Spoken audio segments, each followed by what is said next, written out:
자, 그러면 지금까지 이 평생학습이 강조되지 못했던 이유를 크게 세 가지로 말씀드렸죠. 첫째, 종결된 배움. 둘째, 우리나라의 근대 교육. 세 번째, 안정적인 사회였기 때문에.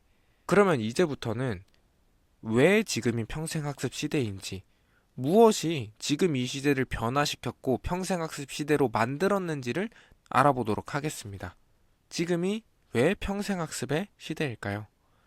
첫 번째로, 빠르게 바뀌는 직업과 기술 때문입니다. 지금은 과거와 다르게 평생 직업이라는 개념이 사라지고 있어요.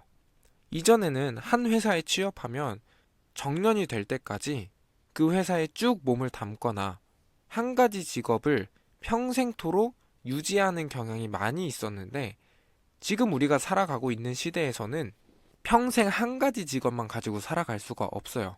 우리 주위만 둘러봐도 한 사람이 굉장히 다양한 직업을 가지고 있는 경우를 많이 볼 수 있습니다.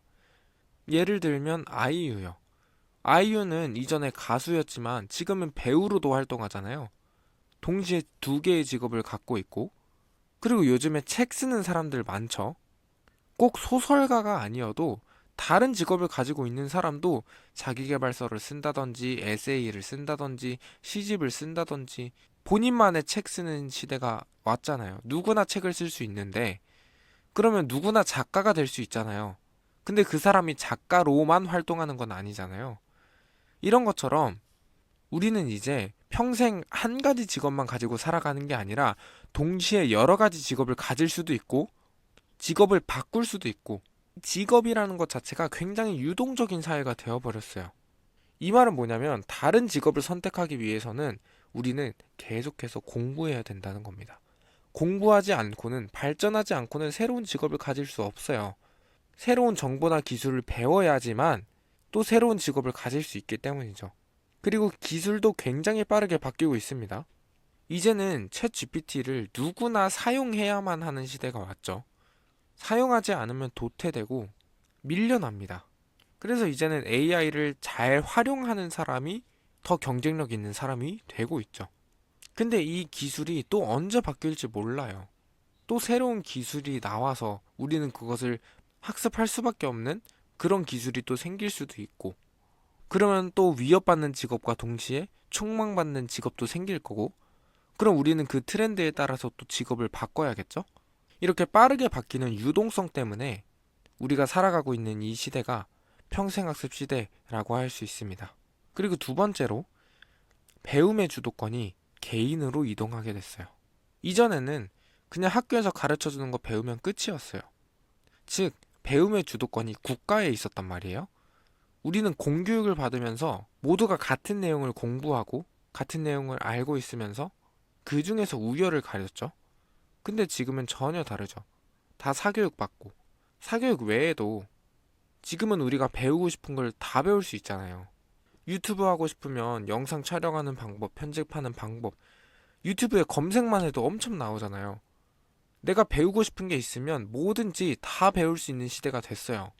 내 필요에 따라서, 내 욕구에 따라서 학습이 일어나기도 하고, 아니면 다른 사람이 무엇을 하는지 관찰을 해서 학습을 하기도 하고, 이렇게 학교에서 배우는 교육 말고도 굉장히 다양한 학습, 다양한 교육이 생기면서 이제는 배움의 주도권이 개인으로 이동했다는 겁니다.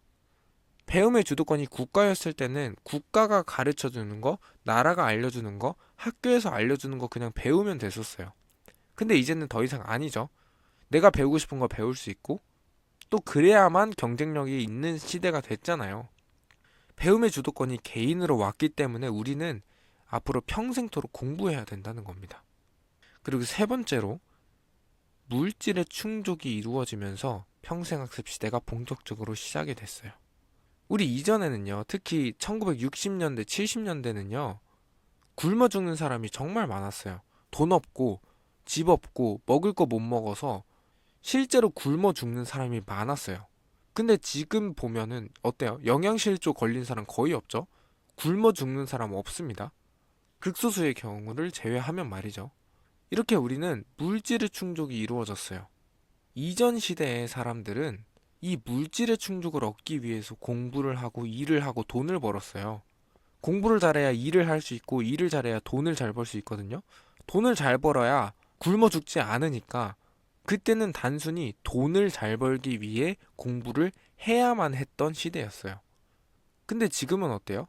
돈을 벌 수 있는 경로도 아주 많고 공부를 잘해야만 돈을 잘 버는 것도 아니죠. 그리고 우리는 이미 물질의 충족을 이루어 버린 상태에서는 이전 논리대로라면 우리는 더 이상 공부할 필요가 없어요. 공부할 의미가 없어요. 공부 못해도 돈 잘 벌고 굶어 죽지 않는데 그럼 뭐하러 공부해야겠어요? 공부하는 이유 자체가 완전히 달라졌다는 겁니다. 우리는 이제 더 이상 돈을 위해서 공부하는 게 아니라 또 다른 무언가를 위해서 공부를 하게 된다는 거예요. 이런 시대적 흐름이 우리를 평생토록 공부하게 만든다는 겁니다. 제가 계속해서 강조하는 게 우리는 평생토록 공부를 해야 된다라는 말을 계속 강조하고 있거든요. 근데 이 말이 여러분들한테 어떻게 들릴지 모르겠어요. 우선 이 영상을 보고 있는 시청자의 연령이 굉장히 다양할 거예요. 10대부터 뭐 20대, 30대, 40대, 50대도 있겠죠. 근데 제가 이제 평생토록 공부해야 한다고 하면은 보통 되게 당혹스럽고 스트레스를 받아 하세요. 아니, 학교에서 공부하는 게 끝이었는데 이제는 평생토록 공부해야 된다고? 그 어렵고 힘들었던 공부를? 이렇게 생각하시는 분들이 많으실 텐데 이 강의를 다 듣고 나면 이 강의를 보고 계시는 여러분들의 나이가 어떤지 성별이 어떤지 다 상관없이 이 평생학습 시대에 공부의 의미가 어떻게 바뀌고, 아, 그럼 나 이렇게 공부해야겠구나, 이렇게 살아야겠구나, 이걸 딱 알게 되면서 이 평생학습 시대라는 것이 더 이상 무겁게 받아들여지지 않을 거예요. 자, 그러면 이제 지금까지 우리는 평생학습이 왜 시작됐는지, 무엇 때문에 이 시대가 평생학습 시대가 됐는지를 알아봤어요.